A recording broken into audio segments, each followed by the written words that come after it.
Check it out, YouTubers. This is old school tire removing technique.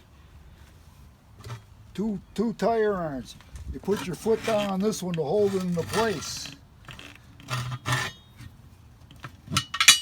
This is a Harbor Freight tool I reground to make a tire iron. This works super sweet. You get in here, you push it this way and you pry up,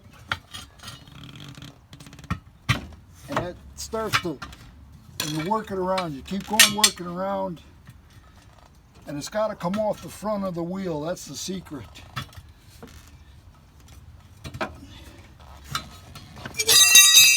And once you get it there, it pops and into the trunk, back of the truck with the rest of the junk. And we'll be going to the scrapyard with this. God bless the guys at Scrap.